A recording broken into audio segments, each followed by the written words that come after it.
lot of podcasts that talk about life in prison. They talk about gangsters and murderers and all kinds of true crime stories. This podcast is not one of them, though. I drink a lot of silk now, almond milk. Right, it worked too well.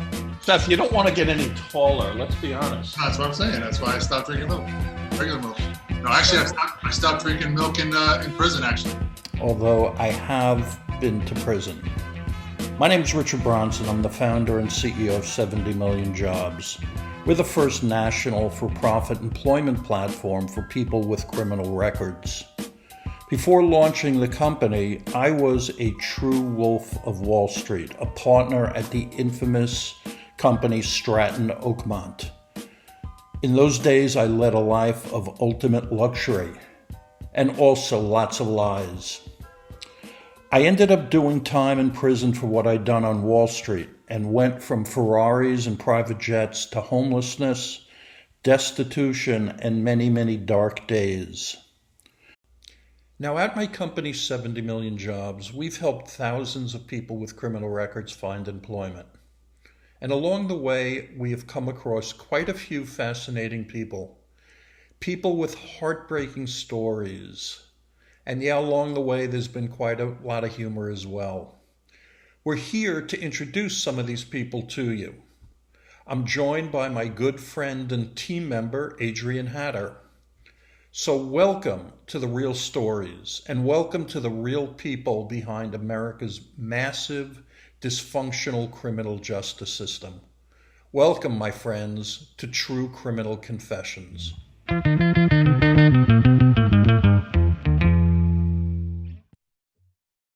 What am I doing? Just hi and welcome to True Criminal Confessions. All right. Hello, everybody. Thanks for joining Adrienne and I today to another installment of True Criminal Confessions.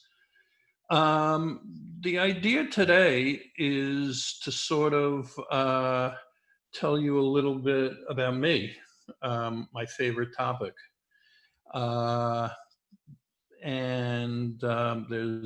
the good, the bad, and the ugly to share with you.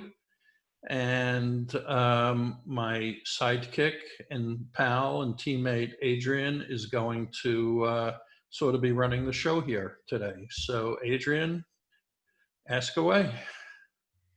Great. So Richard Bronson, who is the founder and CEO of 70 Million Jobs, as you may know, the company where I work as well, has a storied past. And we wanted to get into that a little bit today to just kick off this whole series, give you some insight into who we are, who he is, and learn about what is objectively an incredibly interesting backstory.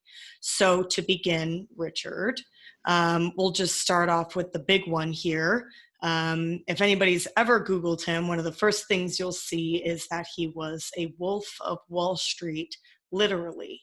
A partner at Stratton Oakmont, made infamous by the movie by the same name, Wolf of Wall Street. So why don't you tell us a little bit about your experience, how you got there, what you did, some crazy stories, anything like that. Okay. Those are the things that people are most interested in talking to me about. I've come to understand.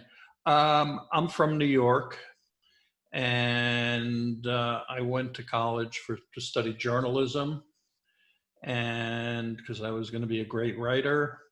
And when I got done with school, I realized that the path to riches cheers. The path to riches through being a writer or a journalist would be a long and lonely one, unless you really are at the top 1% in that industry. You're going to just sort of plod away. And, here I am, I'm out of college, I'm living in Manhattan, and I have the whole world in front of me, and I know I'm watching people I know who are driving around in Porsches and they're driving out to the Hamptons to stay at beautiful homes, and they have pretty girlfriends. And I go, yeah, that's what I want. But I knew I couldn't afford it on the paltry salary I was earning as a journalist. So I left that career, and like many others, I found a job working on Wall Street. And I was a stockbroker. And I started at a company called Shearson Lehman American Express, which doesn't exist anymore. I actually started in the business the week of Black Monday. Black Monday was 1987 in October, when the market on one day crashed 20 some odd percent, which was and remains the largest percentage drop in the stock market history. And I saw that how fragile the business, certainly being a stockbroker, was, that you could work really hard and develop relationships, with lots of investors. And then you show up from work to that one day, and through no fault of your own, all of a sudden, all these people that you put in stocks are now, wiped out. And, they're not happy about it. And you realize that all that work that you put into it, is just sort of torn up in shreds, and you got to start all over. And I think, like a lot of people, that was sort of a wake-up call that this is a business that's cruel, and you got to put up with a lot, that, and a lot of it that's out of your control, and that if you're going to do it, at the very least, you better be making a lot of money. Or else there's very little payoff there. It's not a rewarding job. You're not really helping people. At best, you're helping wealthy people become a little bit more wealthy. So I think it's fair to say that I, along with so many others, developed a sort of cynicism about the whole business, where it's, well, no matter what, I better make money. And that was a prevailing attitude in that era. That was the Gordon Gekko, greed is good days, corporate raiders, tearing up companies for their own benefit. So that was the ethos that was out there. I worked at Shearson for a while, then I left, and I worked at Bear Stearns, which was another well-known large investment banking firm that's no longer in business. And then from there, I went to Lehman Brothers, yet another large investment banking firm that's no longer in business. And at that point, I was good. I was doing well. I'm a good salesman. I'm a hard worker, and I was good on the phone. But it was very unsatisfying for me, and it wasn't much fun. And I thought, something, let me explore doing something else. But very coincidentally, I was on the street and I ran into a guy who I used to work with at Bear Stearns. And he asked me what I was doing. And I told him that I was planning to leave the business. And he said to me, wait a second, you can't leave the business.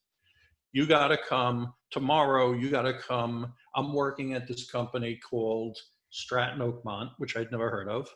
And I'm working for this guy named Jordan, who's an old friend of mine. And everybody's making a whole lot of money, and you would do incredibly well, and you got to check it out. So I made plans to go visit Stratton Oakmont and see this guy the next day. And, when I was working on Wall Street and working at these investment banking firms, while everybody was cheating everybody was well-dressed doing it. And it was sort of a fashion show. And everybody was very educated, and everybody had connections to other people. And everybody thought, they were just all that. And I show up at this place on Long Island, which is not Wall Street. And I walk into this room, and it's this huge room where there's hundreds of mostly men, young guys, on the phone. And they're standing up, pacing around, and yelling into the phone, talking to their clients very, very, very aggressively. And they're not wearing Hermes ties and fancy suits. They're wearing, polyester shirts and, and they could barely complete a sentence. But they would end a phone call, slam down the phone, and they would turn to their desk mate and say, I just got him to buy 50,000 shares of whatever. And they'd each give each other a high five. And I was used to seeing that happen. But the stocks that they were trading in were not, well-known companies, and they weren't certainly, companies that traded on the New York Stock Exchange or Dow Jones stocks. In fact, they were very, very obscure penny stocks that, unlike the stocks that I was used to dealing with, where you'd make a couple $100 if you did a very good transaction. Here, if you bought someone 50,000 shares, you might earn a half a dollar per share of this $3 stock, a spectacular portion of the equity that you were raising was going right into your pocket. And, Dangerous. to make a 20-minute phone call when you are a 23-year-old, maybe a high school graduate, maybe you didn't even finish that. And then you just made $25,000 was pretty spectacular. And guys were making hundreds of thousands of dollars a month and showing up with incredible cars and gold Rolexes and all this, and going out and partying in the city and out in the Hamptons and, going out to casinos and gambling and just leading these incredible lives. And I was sucked in, I have to admit. I bought into it because I knew I was a little bit older, and had different and more experience. And I knew that if I got involved, if these guys were that successful, I could be that and more. So I got involved, and I knew what we were doing. While Wall Street was pretty crooked, this was even more crooked, and I knew it. You can't take 30 or 40% of the equity out of a transaction and put it in your pocket and have the customer, come out of it okay, or even make money. It's just an impossibility. I knew it, but again, so cynical. Everybody's doing it. Why the hell am I not doing it? So I got sucked in and quickly became part of that whole world. And it was, if you saw the movie, it was pretty crazy. And, in fact, it was. We used to take a lot of drugs during the day. And, Quaaludes were our drug of choice. And Quaaludes are great because they completely eliminate your inhibitions. And you can say and do anything, and you're not afraid of anybody. And it's all a big joke. And, you think, on Quaaludes, you can walk up to anybody. You can walk up to any girl, you can talk to any successful person on the telephone, certainly, and you can beat them into submission. You can impugn their masculinity. You can dare them, to say no. And we were taught, I was taught pretty well at the other places I worked at, but the guy who, the guy who was the CEO of Stratton, who was depicted as Leonardo DiCaprio in the movie, Jordan Belfort, he taught, he was central in teaching people how to sell stock. And he learned it from other companies that he had worked at. But it was all, now if you hear it, it sounds so trite and, canned and phony. It would never ever work. You sound like a used car salesman. But back then, it was new.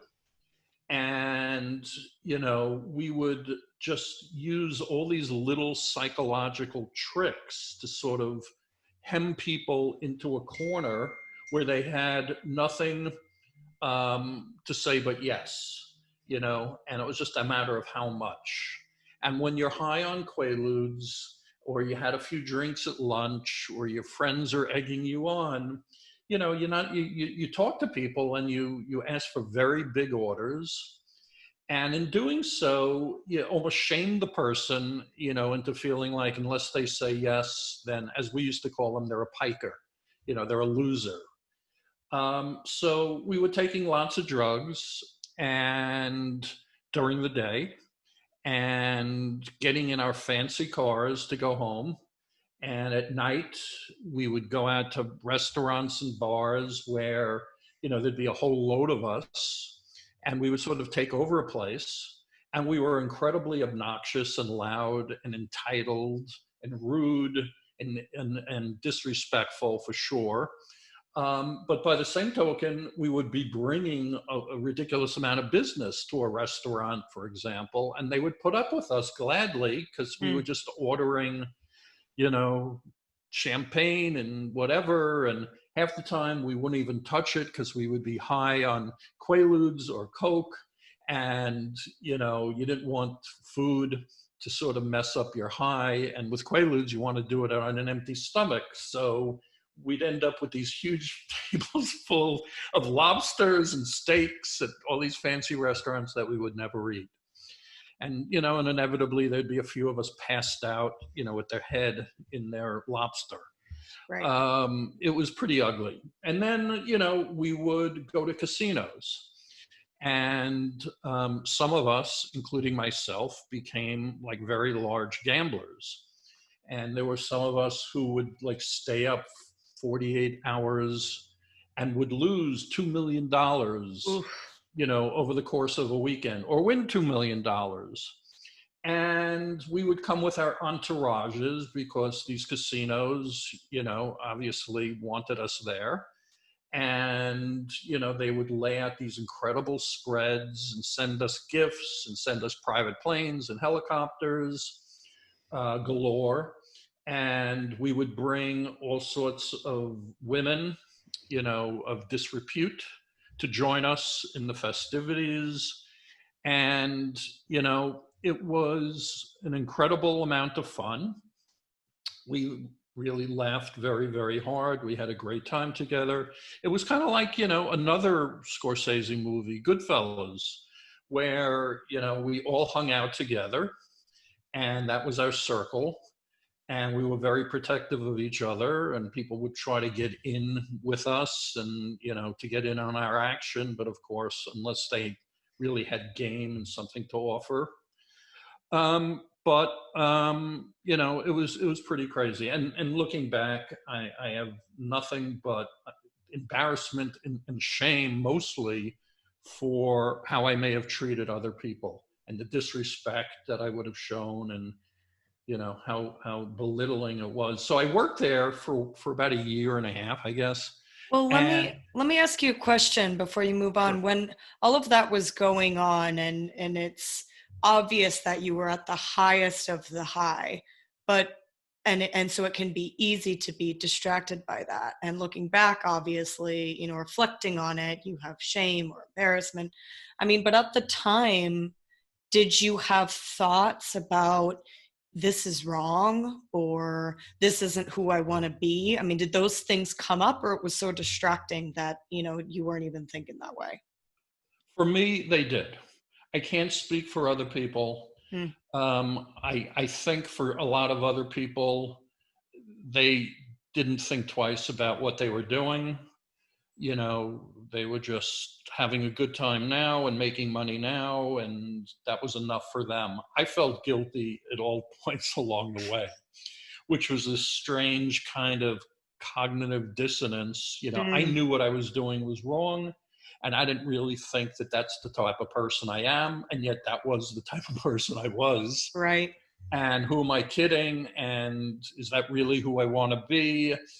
And yet I'm doing it. So I hate people who find a way to excuse themselves. I have no excuse. I was greedy. I was selfish. I was self-centered. I was impatient. I was stupid. And it only got worse from there because I left Stratton and moved to Florida, where me and a partner acquired a tiny little stock brokerage firm in Florida, in Southern Florida. And we began building a company that was identical to Stratton. And in fact, we were all in cahoots with each other. And except this time it was mine. And all the pandemonium and the craziness, was under my control and under my direction. And my partner and I earned the lion's share of the money. So it was, whereas before I was earning good money, now it was ridiculous. I was earning $10 million a year, $15 million a year, which is a whole other level.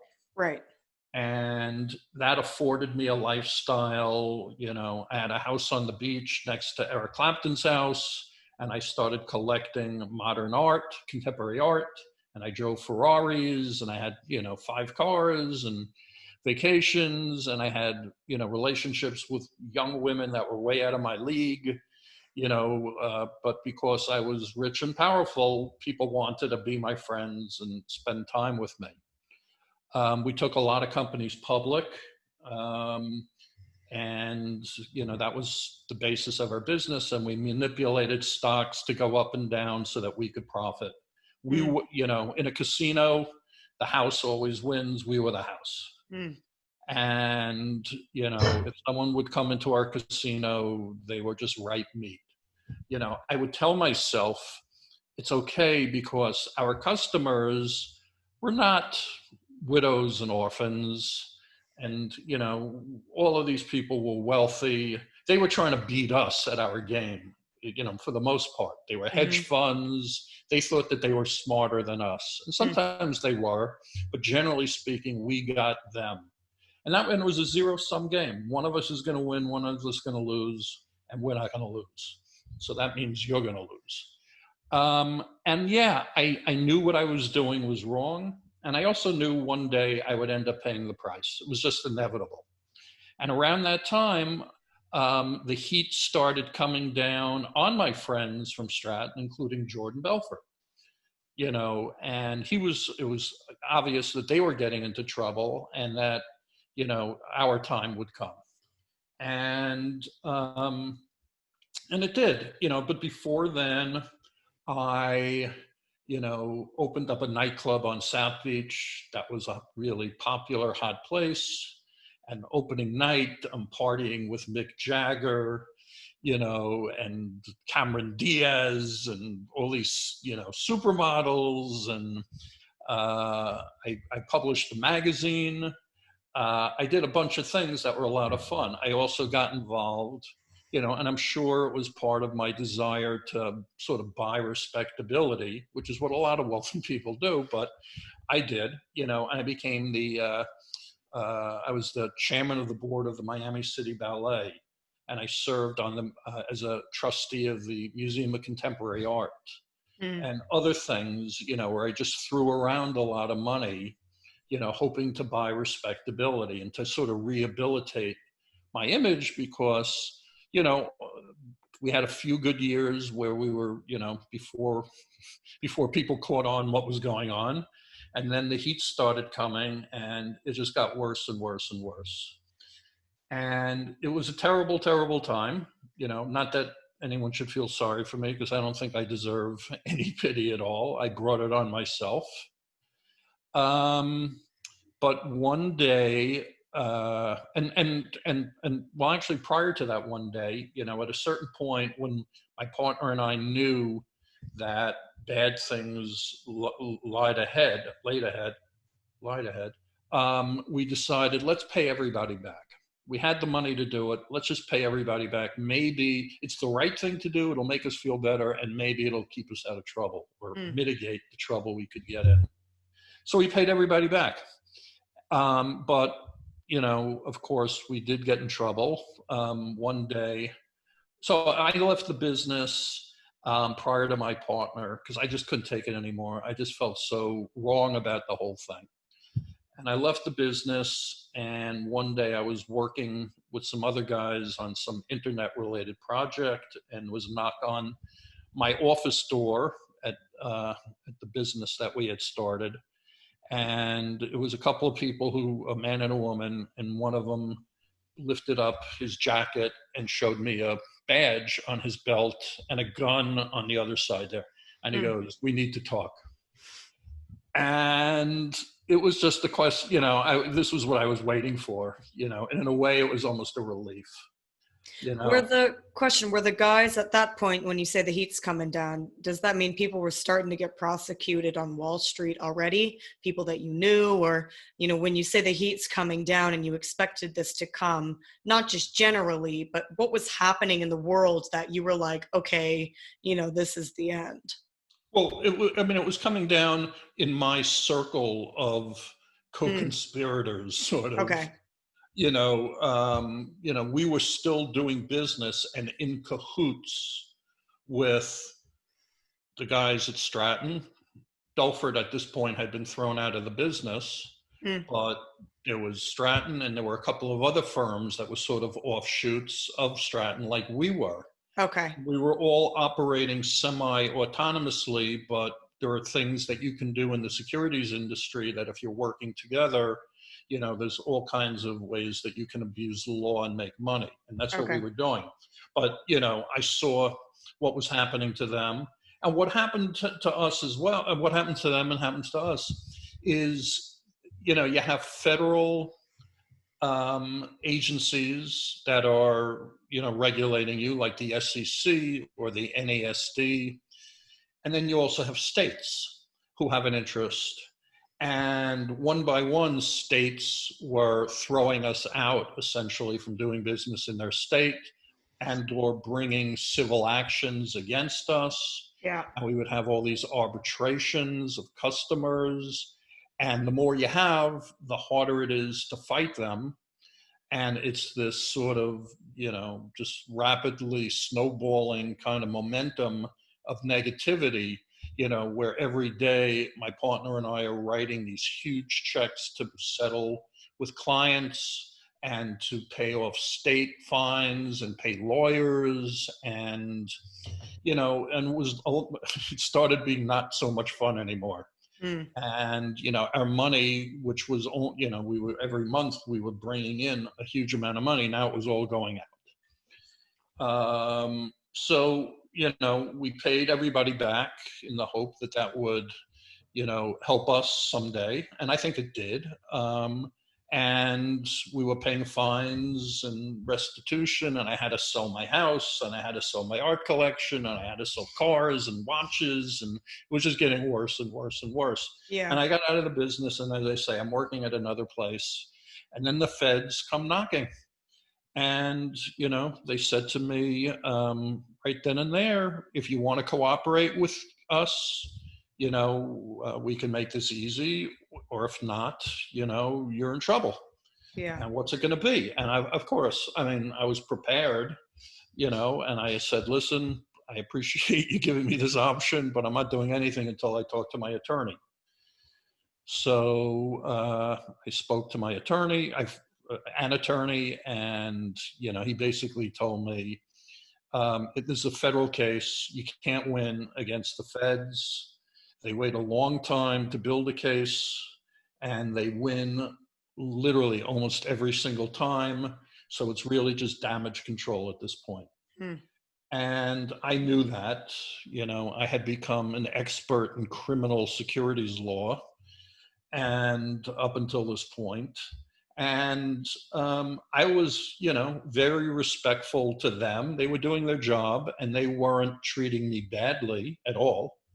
I think they were treating me better than I had treated my customers, that's for sure. And I let them know, and they were most eager for me to help them bring cases against other people that I might know.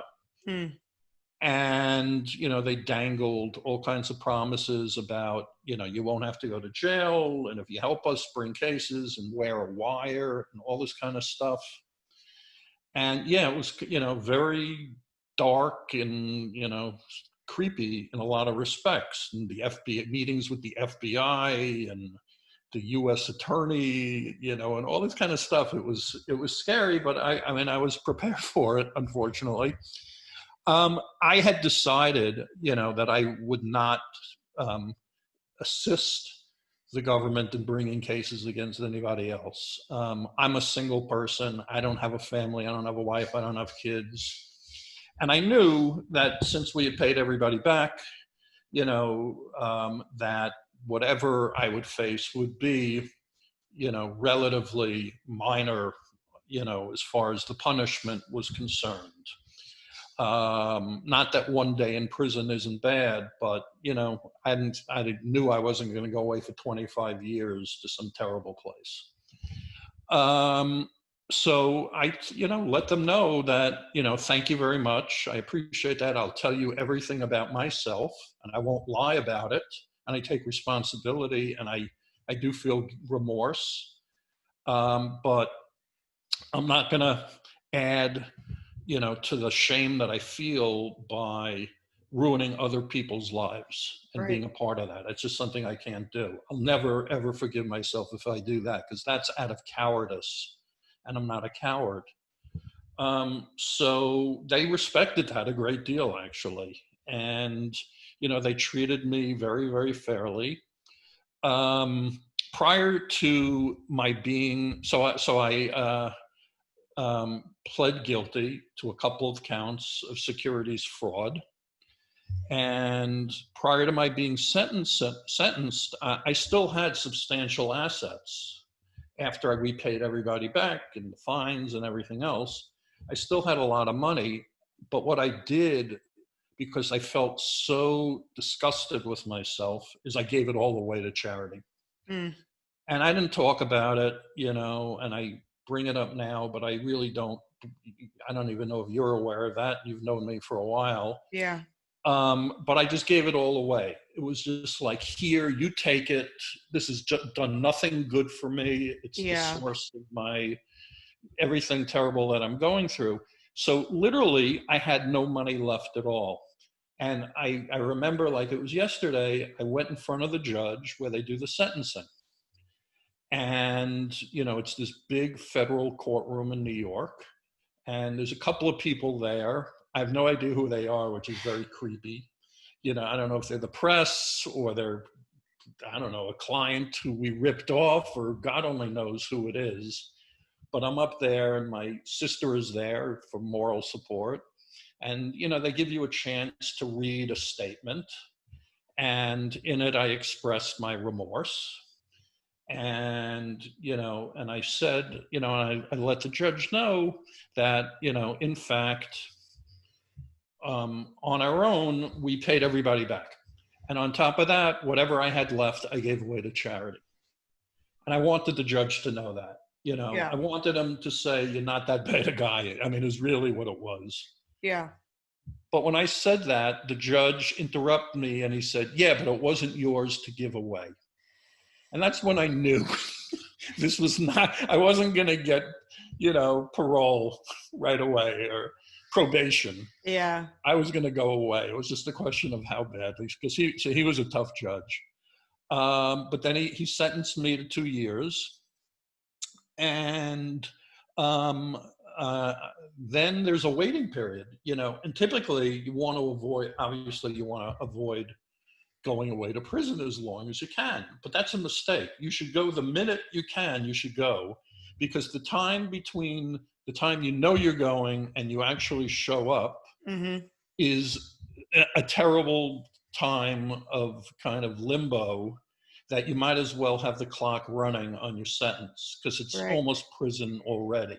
Right. You're living in the secret world where you don't want to tell people. And this was before internet was widely, available. So you could really live a secret life. Right. And I didn't tell anybody, but, you can't have relationships with people. You can't try to do business because you're going away to prison soon. That wouldn't be right. So they allowed me to self-report, which means that I was allowed to show up at the prison like a hotel and check myself in, basically. Nice. Yeah, it was real nice. So I went to this place, and it was a low security facility that Hmm. was on right next to an Air Force base. And I show up with my little bag because you don't really have much that you can allowed to bring, and there's really they're going to What give you. did you bring? What did you bring with you? I think I probably brought a book. I probably brought some Ambien to sleep because I Right. knew that was going to be a problem. And of course, they wouldn't let me bring in my own drugs. I mean, Wishful thinking. what a surprise. Maybe I brought in a few dollars to put in my commissary account. But that was probably it. My sunglasses or reading glasses, maybe that was it. And I show up at the gate, and it's a military base that I show up at. And it's so funny, You're letting like I'm yourself knocking, in. and that guy, like the airman or the military guy, opens the door. He goes, "Yeah, can I help you?" I go, "Yeah, I'm here to go to prison." And I'm here, like I'm checking in. How surreal is It that? was so surreal. And he goes, "Okay, just sit here."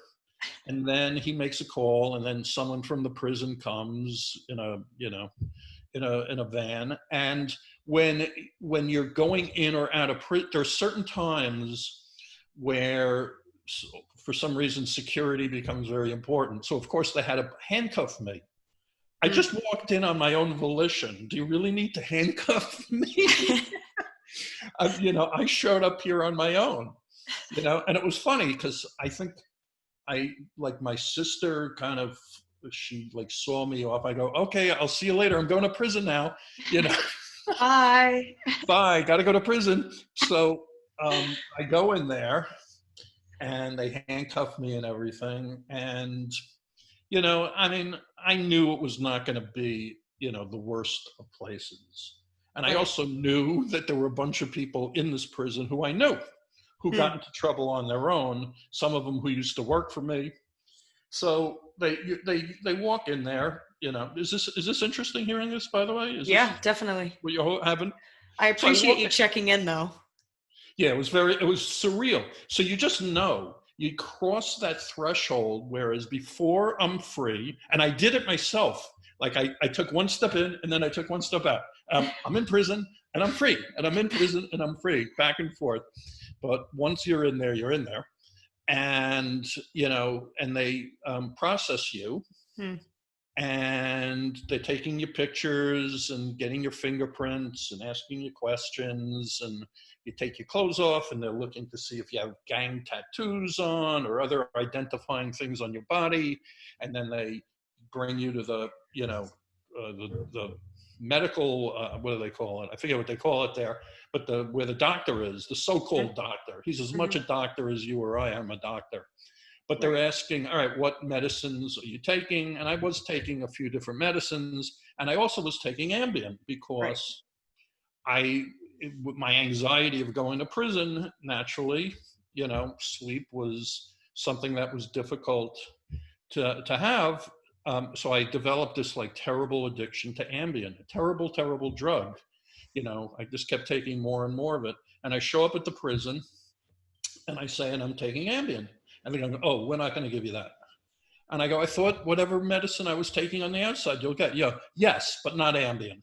You know, you don't get sleeping pills in prison.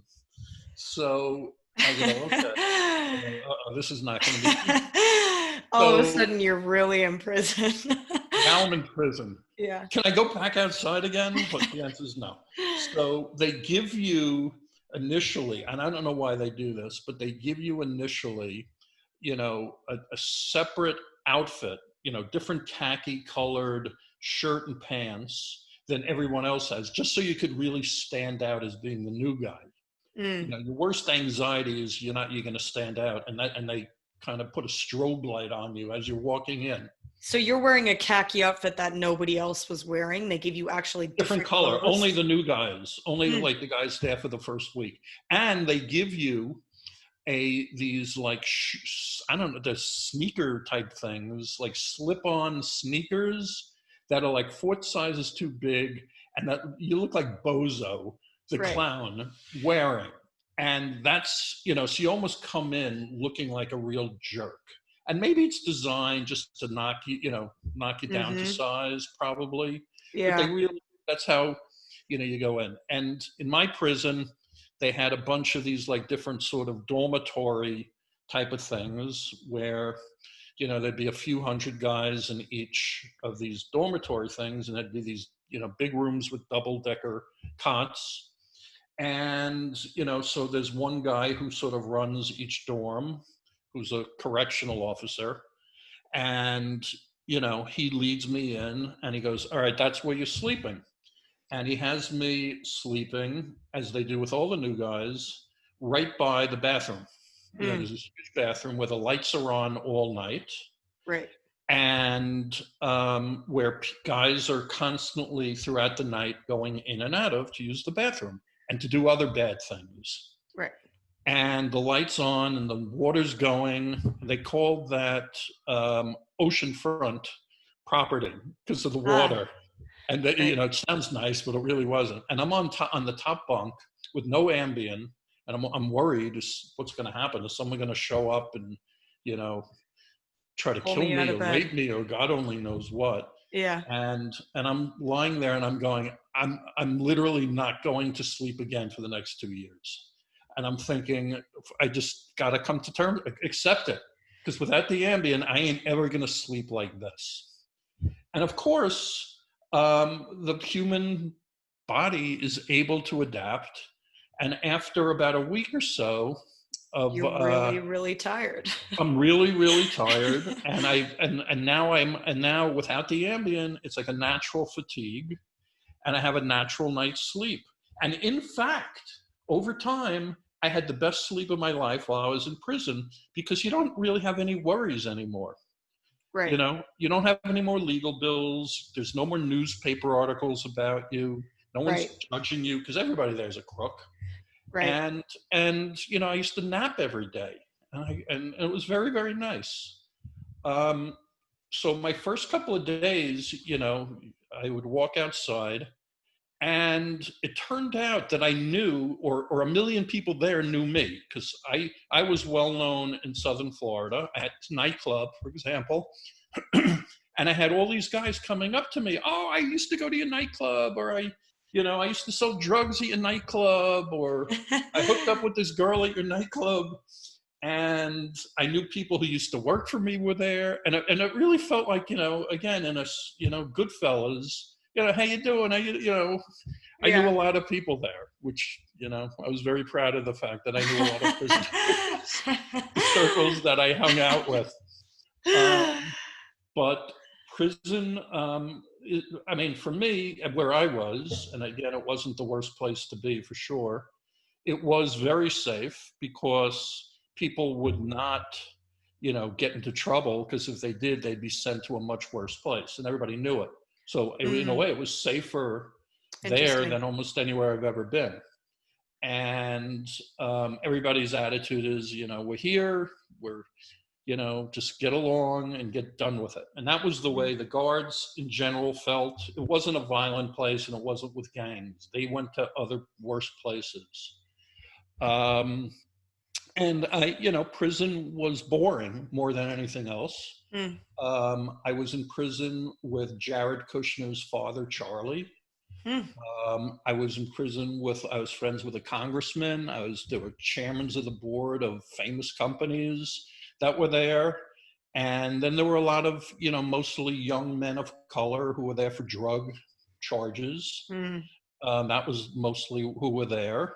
And, I play the guitar, so I played a lot of guitar, and I read a lot, and I schemed business ideas with all these different guys because that just kept our mind busy. But I have to add one thing. I've been talking about how this prison wasn't so bad, but I also had the experience of being in like one of the worst prisons. Prior to my being arrested in Florida, I had a rental car. I'd already sold all my cars, and all I could get was a rental car. And then, of course, I continued using the car long after my credit card was maxed out. So eventually, the rental company reported the vehicle stolen. And one day I'm going to open the door and the police grab me and put me in handcuffs. You're under arrest for stealing this car. And, and I'm saying, no, no, no, no, no, no, you don't understand. They go, we understand. You rented the car and it's 3 months later and you haven't paid. That's against the law. We understand. You're like, I'm already under arrest. I know. Right. I'm already going to prison. Just right. You don't understand. Job. I'm already being punished. So this was in Miami. So they put me in the county jail in Miami, which is really an incredibly disgusting, awful. Right. Not a great place. One of the very worst places imaginable, except I later found a worse place than that. So I was there for a while, and it was really, I used to be a big shot, and I used to know the head of police, and I used to know everybody. I could make one phone call, but of course now I'm a nobody. And it that was my first, sign that my life was really going to change. So in any event, my sister, who had been incredibly supportive and helpful and in my corner, she, found a lawyer and got me sprung, and they cut a deal with the car company, that if I show up, if I stay out of trouble for a year or whatever it is, I show up in a year to the court, to the judge, then they'll erase the whole thing. Well, I'm in prison, and nobody told me that there was a court appearance due, and if there was, and even if I knew, I wasn't be able to show up. So, unbeknownst to me, I missed this court appearance. Maybe I should have known. I don't know, but I had other things on my mind. I got out of prison in 2 years. I went through a halfway house in the South Bronx, which was pretty awful and disgusting, and I'm staying at my sister's apartment in Manhattan, and there's a knock on the door one afternoon, and I'd been out like 2 days. That was about it. I was just sitting there watching TV. Thank God I'm out, trying to just get my life together. There's a knock on the door, and it's 2 New York City detectives. And they say, "Are you Richard Bronson?" I go, "Yeah." They go, "Please stand up, turn around," and they put handcuffs on me. I go, What did I do now? No, officer, you don't understand. You don't understand. I've been out of prison for 2 days. It's not possible I did anything wrong. And they were nice guys, and they said, "I don't know what to tell you, but there's a bench warrant for your arrest from the court in Miami." And I go, "From the court in Miami?" And then it sort of pieced together what the deal was. And I said, "But wait a second, there was an appearance, but I was in federal prison. I couldn't go." They go, "Listen, I don't know what to tell you. Work it out with your lawyer." I don't have a lawyer. I don't have the money for a lawyer. So they took me and they put me in Rikers Island. And Rikers Island, my friends, was the worst place to be. That was a disgusting, dirty, scary, awful place with awful people. And those were the guards. And no, there was just a level of brutality and danger. And, you're walking down the hallway going to a meal, and guys are coming the other way and they're looking at you, and you have to have this perfectly dead stare that says, on the one hand, "I'm not judging you, but don't fuck with me." All of this happening in the same look. And everybody is just on hyper alert. And I'm just seeing all kinds of terrible things that are going on. And, and it took weeks to work out the fact that why I didn't show up for this appearance. I'm sure back in the day, I would have had some high-powered lawyer who would have gotten me sprung in an hour, but I didn't have that, so I was there for weeks. And it was a very, very scary, terrible place to be.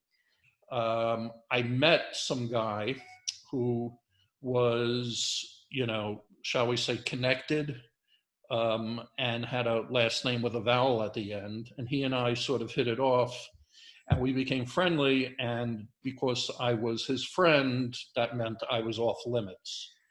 And politics. I don't know whatever happened to him. We sort of, lost touch. But, what you find when you're in prison is you actually make some great friends. You're spending a lot of time. And sometimes, you have really nice relationships that come out of it. So eventually that got cleared up. Mhm. And I've managed to stay out of trouble since then. That was 2005. So it's 15 years that I've been free. So that's my Um, story. and an excellent one. I was riveted. Um, I'm I'm curious, well, about a lot, but particularly about what it must have been like to go from just what a lot of people consider the peak of existence in this world, right? I mean, Yeah. morality aside, when we really look at it objectively, people say success is making a lot of money, being able to do whatever you want, being super successful at your job. And then the other side of that is having no money, having no job, And having no scrubbing the place to live, toilets for 100 guys in scrubbing the prison. toilets on, Rikers Island. I mean, it really is the complete opposite ends of the spectrum of human existence.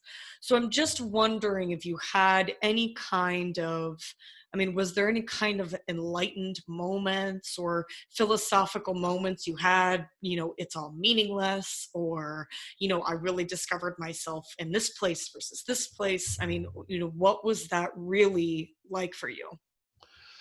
I, for the entire time I was from the entire time prior that I was indicted, which was like a year or a year and a half prior to my actual incarceration, to every day that I was in prison, to every day that I was out of prison, living in poverty, homelessly, for 10 years, I was constantly, literally just shaking my head, going, what the hell happened?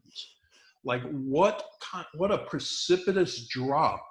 Because yes, I was living this incredible life of luxury, and then I was living really at the pits, as bad as it could be. I mean, it always can be worse. It was definitely could have been worse for me, but it was really bad. And I will tell you, there's a lot that's wrong with our criminal justice system. There's certainly a lot that's wrong with going away to prison. But at the same time that all this bad is going on, sometimes there's good that occurs. And I feel like it happened with me because it did teach me about humility. And because you can't not be humble as you're scrubbing all these toilets or just raking acres of leaves and piling them in a pile only to have the wind blow and them being exactly back to where they were. I mean, it's almost existentially funny. I was just going to say that's a metaphor if I ever heard one. It is. It absolutely is. And the whole point of this was not to collect the leaves. It was the process, but not the outcome here. Mm. And living in in squalor and disgust, and among people that you never want to spend time with, and people who are illiterate and violent and all this other kind of stuff. And it's incredibly humbling. And it was for me, any of that. And I don't want anyone to feel sorry, not one atom's worth of feeling sorry for me, because I got what I deserved and it was of my making. I wasn't put on this earth. I grew up in a nice family with nice parents. I chose the life I chose. But I absolutely, I felt guilty throughout everything I did. And in a way, when you're paying back and you're being punished, it was almost welcome for me to do it, to sort of, atone and do penance. And going to prison was sort of like that. And giving away the money was sort of like that. Mm. And for me, who believes in karma, the opportunity to sort of set the karmic balance, a little bit more evenly and more in my favor. I mean, I want to go to heaven or wherever, I don't want to, come back as a cockroach in a next life, and I'm driven, to try to be a better man. And if that's what it took for me to get to this point, then it was time well spent, you know? And I'm certainly, you work with me every day. I got a long way to go. We'll just leave it at that. I got much that I can improve upon, but I feel I've learned that if I do things, honestly and openly with good intentions, rather than trying to get over on somebody, I feel a lot better. And I know, and I feel that the universe is aware that it's a lot better, and good stuff has happened to me because of that, of a much more important nature than a Ferrari. Ferrari's nice. It's fun to drive a Ferrari, but when the lights are Heavenly out, light doesn't shine on you. yeah, waiting, knowing that your phone calls, people are listening in and people are whispering and all that kind of stuff. That was just terrible. It was terrible for me. And it made it, I had to take drugs to just sort of self-medicate and block out all of that guilty feelings I had. And again, I don't deserve anybody's pity for sure, but I do believe I learned from the experience. And now, you and others on our team, we're trying to help other people, and we could be making more money doing other things probably, but we're getting paid in lots of different ways that are important to us. And I feel proud of what I do now, and I didn't before. So I shook my head a lot, but something, whatever, life is weird, and shit happens in ways that you couldn't expect. And I've led a very interesting life, and I've had those highs and I've had the lows, and it's all just part of a continuum. And, I'm doing the best I can do. That's as much as I can say.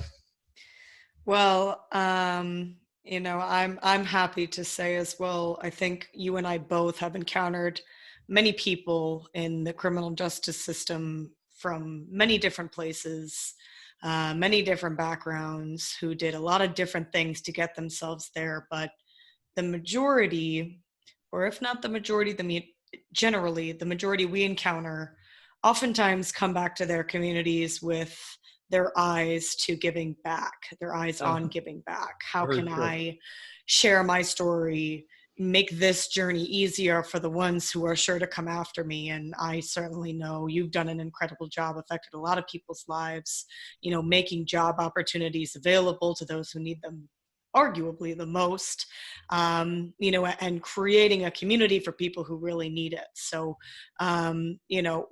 we work together. It's, an honor to work here, and I think the final thing I want to say before opening it up to any last comments you might have is that part of what we're doing here is, I think a lot of people have a stereotype of criminal justice, and a stereotype of the people who go through the system, a stereotype of the awful cockroaches, toilet scrubbing, tattoos and gangs, this concept of prison and incarceration as almost, one flat layer. And the story you just told is so multidimensional and human, and that's just the beginning of it all. So I appreciate you sharing your story, and looking forward to everything that's to come.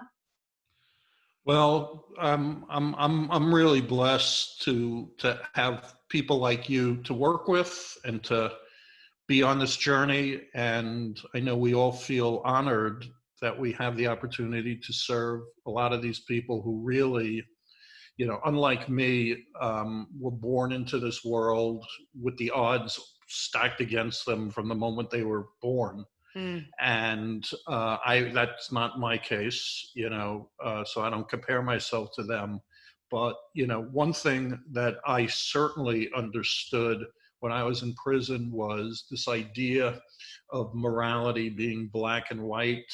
It just isn't. Sure, there are people who are evil and terrible and serial killers and sexual predators, but for the most part, the people who are in jail or prison are just people who made mistakes, or they were stupid, or they were young, or they were high. And who among us hasn't made mistakes? Who among us hasn't gotten behind the wheel of a car when they had an extra beer or an extra glass of wine? What business person hasn't written off a personal dinner and called it a business expense? I was in prison with people who got in trouble for doing just that. Mm. And there, but for the grace of God, we're all imperfect. We're all trying to do our best, and I have a lot more compassion, going through the whole system.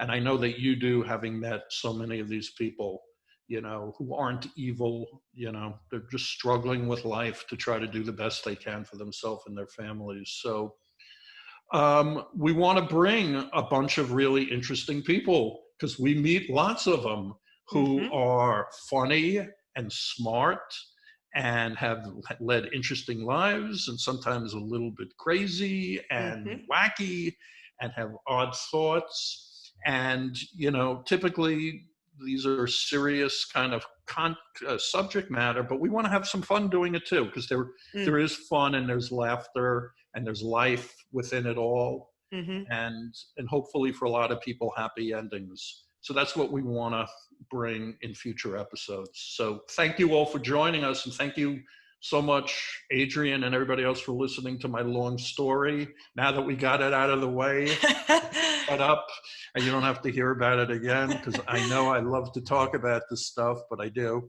But we look forward to seeing you again for more interesting sessions with interesting people. All right. And that's it for us. Bye, everybody. Bye, everybody.